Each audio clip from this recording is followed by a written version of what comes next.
Last week I showed you the receipts, where the money went, who profited when you hit share, when you bought the hat, when you showed up at the rally, and you did the homework. You wrote down one thing you were told that turned out not to be true. Now I want to ask you a harder question.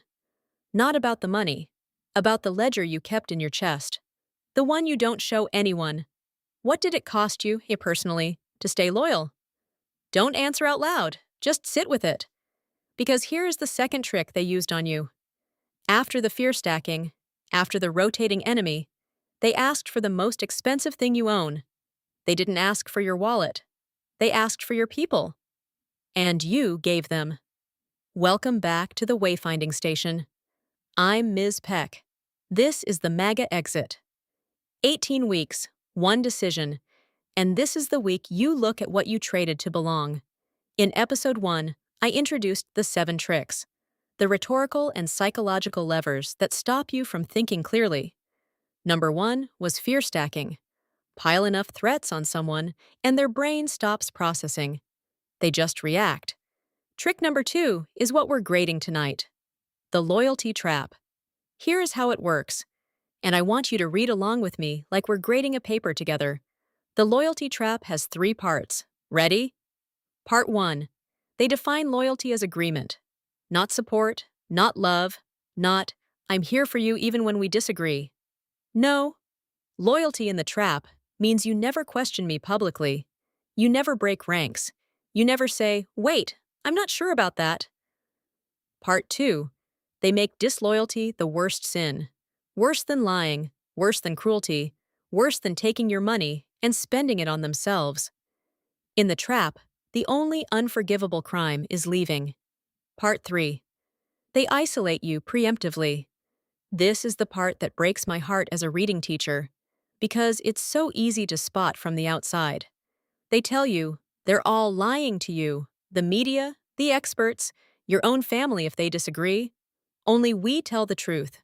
Once you believe that, the trap is set, because now, if you start to doubt, you have nowhere to go. They made sure of it. That's not loyalty. That's a hostage situation with a welcome mat. Now, let's do what we did last week. Let's follow the receipt. You came into this movement with something valuable. Not just your vote, not just your energy. You came in with relationships. A father who doesn't talk to his daughter anymore because she asked him to wear a mask at Thanksgiving. A son who stopped calling because every conversation turned into a Fox News transcript. A friend of 20 years, who said, I don't recognize you anymore. These aren't hypotheticals. These are the receipts from the people who write to me.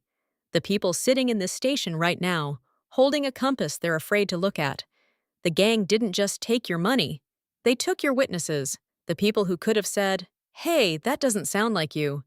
And they did it on purpose. Isolation is not a side effect of the loyalty trap. It's the point. A person who has lost their outside relationships has no mirror, no one to hold up and say, is this really who you want to be? So here's your red pen moment. Circle this. The people who demanded your loyalty never offered you theirs in return.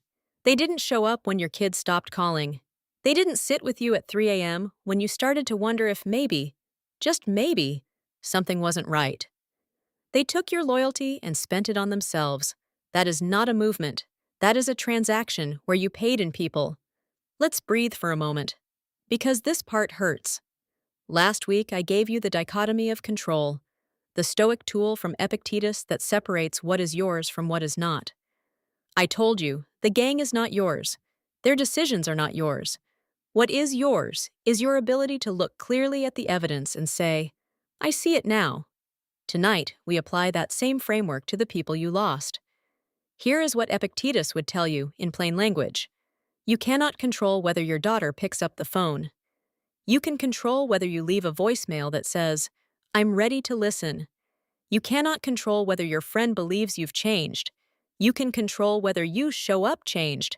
You cannot control whether the gang calls you a traitor. You can control whether you pick up the compass and walk. The Stoics have a word for the pain of looking back and realizing what you traded. They don't call it weakness. They call it the beginning of philosophy.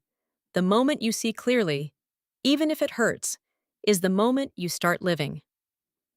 So here's your Stoic tool for episode 2. Make 2 columns. Left column, what I lost because I was loyal to them. Right column, what I can do about it starting now. The left column is your grief. Honor it. Don't skip it. Some of those losses are permanent, and I am not going to tell you they aren't. But the right column? That column is your agency. And agency is the thing the loyalty trap was designed to take from you. You are holding a compass. The needle moves. That means you still have a direction. Here is where we pivot. Because this station is not a place to wallow, it's a place to decide. Last week I asked you to write down one thing you were told that turned out not to be true. Some of you did. Some of you stared at the blank page and couldn't do it yet. That's fine. You're here. This week, the question gets more specific. Who did you lose because of the hat? Not because of politics. Because of the performance of politics. Because the gang required you to choose them over your own people. Now, here is the exit ramp. This is the part that sounds impossible, but is actually the simplest thing we do in this station. You can reach out to one of those people, not to debate, not to prove you were right or wrong, not to relitigate the last 4 years, just to say, I've been thinking, and I miss you. That's it. That's the whole invitation. No apology tour, no political confessional, just a door cracked open with a light on. Because here is what the reading teacher knows that the gang doesn't want you to learn. People who can change their minds can also change their relationships. The gang told you the door only swings one way. They lied about that too. Homework for episode 2. 2 things. 1. Make the 2-column ledger. Left side, what loyalty cost you. Right side, what you can do about it starting this week. 2. Write down the name of one person you lost, and sit with the question, if I could say one thing to them with no agenda, what would it be? Don't send it yet, just write it. Put it next to your episode 1 homework, that one thing you were told that turned out not to be true. You are building a file. Evidence, not for anyone else, for yourself. 18 weeks, 1 decision. The gang took your loyalty. They took your money in episode 1. They took your people in episode 2. You are allowed to be angry about that. You are allowed to grieve it, but you are not allowed to believe that what they took is the whole story. Because here is what they could not take from you: your ability to read the room. You're reading it now. You're seeing the trick. You're holding the compass. This is the week you decide. Not who to vote for, not which party to join. This week, you decide whether the people you lost are gone forever, or whether you're going to pick up the phone, crack the door, and let someone see that you're finding your way back. I'll be here next Tuesday. Same time, same lantern. Bring your ledger. Bring the name. Bring the compass. We're not done.